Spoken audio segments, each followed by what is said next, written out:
Olá, bem-vindos a mais um Papo de Polícia. Hoje estamos com o advogado Rodrigo Dalpiaz, que representa o Simpol nas causas administrativas e criminais. Doutor Rodrigo, obrigado pela presença. Presidente Jean, quero agradecer pela oportunidade de estar aqui batendo papo de polícia com o senhor. Muito bem. Doutor Rodrigo, hoje o debate é sobre a mini-reforma eleitoral que tivemos há pouco tempo. Considerando que as eleições de 2018 já estão por acontecer, qual que é a alteração principal nessa reforma e que os candidatos, os eventuais pré-candidatos, têm que se precaver nessas eleições?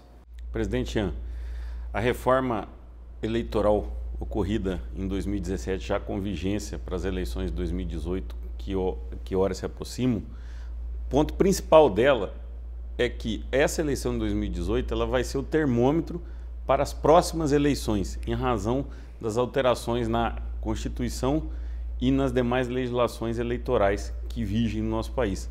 Qual seja, o principal ponto que temos aqui em discussão hoje é a cláusula de desempenho partidária, que em 2018 se apurará esse desempenho para as próximas eleições, a partir de 2020.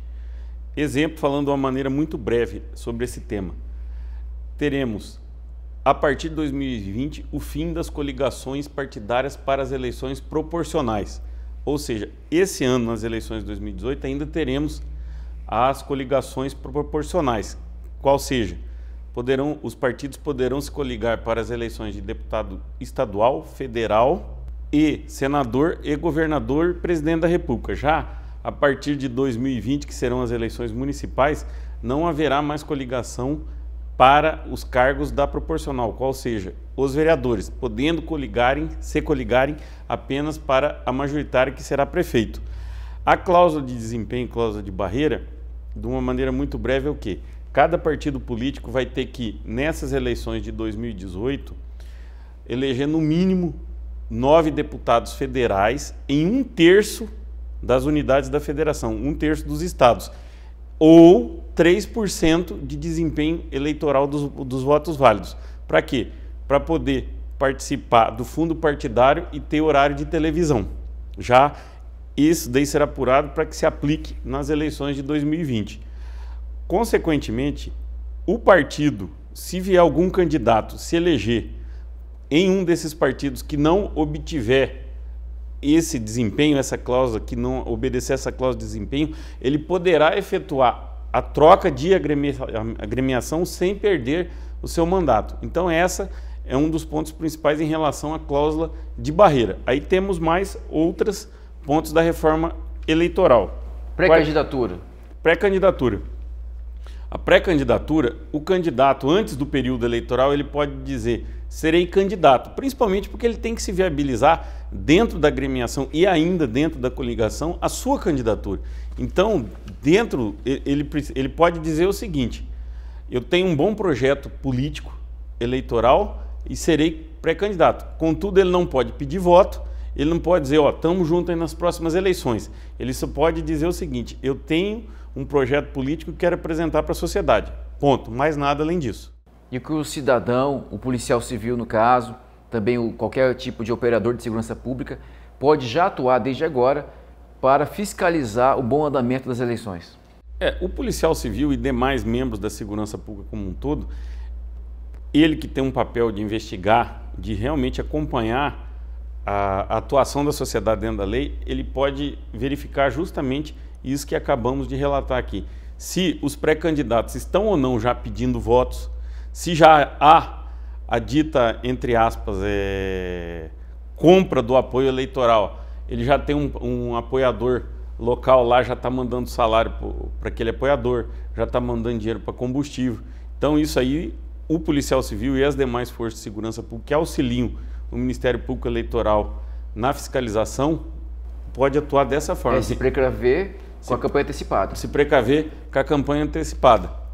Mas voltando, presidente, dentro dos pontos que você tinha pedido aqui para a gente falar de uma maneira muito breve, o que veio de relevante na alteração da reforma eleitoral, nós temos também a criação do fundo partidário, que para o partido ter acesso a esse fundo partidário vai ter que respeitar a cláusula de desempenho que nós falamos no começo.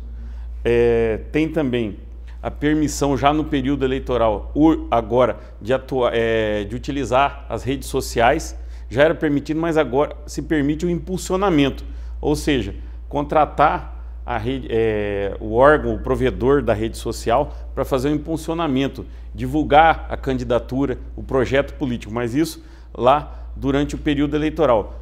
Temos também a autonomia dos partidos políticos, que hoje se ouve muito falar em partido de aluguel, que o partido tem um dono. Agora não, os órgãos provisórios, eles vão ter prazo de validade, que é 120 dias. Ultrapassado isso, ele só pode se renovar por mais 120. Mas a Justiça Eleitoral vai estar apurando isso daí, que os órgãos partidários têm que criar o seu órgão executivo, ou seja, eleger uma chapa, uma comissão executiva dentre os filiados eleitores.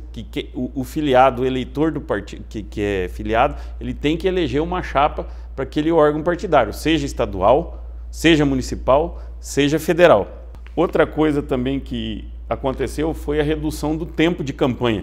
Hoje nós não teremos mais aquele tempo de campanha longo. Se reduziu o tempo da propaganda eleitoral também, consequentemente, o tempo em razão do tempo da campanha eleitoral. Até o tempo de TV também, né? O tempo de TV foi reduzido, o tempo de TV e de rádio. E uma outra coisa importante que apareceu também, que é permitido nessa próxima eleição, é a arrecadação para a campanha, a famosa vaquinha. O candidato hoje, conjuntamente com o partido, eles podem fazer divulgação na rede, atendendo certos requisitos da legislação eleitoral para fazer a arrecadação de campanha. Quais são esses requisitos do maneira objetiva? O doador só pode fazer a doação de até 10% do que ele aferiu no imposto de rendimentos no ano anterior, ou seja, 2017. Ultrapassando isso daí, ele paga uma multa, que também houve a modificação nessa mini-reforma eleitoral. Com a legislação anterior, ultrapassado esse limite, a Justiça Eleitoral podia aplicar uma multa de 5 até 10 vezes. Agora não, ela veio objetivamente falando. Sobre o que exceder, vai pagar uma multa de 100%. Ela reduziu essa multa aí. E houve também a criação do tipo penal eleitoral da apropriação indébita eleitoral, que é o que o candidato pega e se apropria do dinheiro da campanha para ele. Antes não tinha essa tipificação legal, agora tem essa tipificação da apropriação indébita eleitoral. O candidato que aferir para ele recursos que não são deles e é da campanha, isso hoje passa a ser crime. Esse seria o Caixa 2? Não necessariamente o Caixa 2. O Caixa 2 é outro tipo penal eleitoral. Esse não, esse é o candidato pegar para ele, apropriar para ele indevidamente dinheiro da campanha. De uma verba da campanha. De uma verba da campanha. Doutor Rodrigo, pelo que observamos, há muitas peculiaridades nessa mini-reforma eleitoral. Então é necessário que o pré-candidato esteja muito atento, tenha uma boa assessoria para que ele tenha uma orientação e não se incorra em qualquer crime, em qualquer prejuízo, já em multa, já faça uma campanha antecipada. Então é importante que ele tenha esses esclarecimentos na ponta da língua para que ele possa caminhar nessa jornada eleitoral sem qualquer tipo de procedimento junto ao TRE. O candidato ele tem que ter uma assessoria que conheça o mínimo da legislação eleitoral, principalmente das vedações e do que é permitido. Por quê? O candidato pode vir a desempenhar uma campanha boa, conseguir angariar os votos necessários para a sua eleição, atingindo quociente eleitoral e demais outras exigências para a sua diplomação eletiva, e no decorrer se fez alguma coisa, não por dolo, mas por uma ignorância do conhecimento da legislação eleitoral, acaba perdendo o mandato por isso daí. Arrecada de uma maneira indevida as doações para a campanha, às vezes ele custeia algo durante a campanha que não era permitido. Então, caso ele não tenha uma assessoria, mas a própria Justiça Eleitoral disponibiliza manuais, informações em seu site, apresentando o que é permitido e o que é vedado isso daí. Muito bem. O importante é o pré-candidato estar atento a essas mudanças que ocorreram na mini-reforma eleitoral para que ele não incorra em nenhum crime eleitoral, não tenha sua prestação de contas contestada e ele possa ser diplomado se for eleito, que esse é o maior prejuízo. Um candidato que consegue angariar os votos necessários e depois não consegue a sua diplomação por irregularidades. O importante, doutor Rodrigo, é o candidato estar atento a essas situações, ter uma boa assessoria e, sobretudo, fazer uma candidatura limpa. É isso que precisamos. E acreditamos que com essa mini-reforma, com as mudanças que o povo precisa e necessita, a gente possa ter representantes que realmente representem o povo brasileiro. Obrigado pela presença, obrigado pelos esclarecimentos e acreditamos que em 2018 será um ano de mudança. Esse é o Papo de Polícia e até a próxima.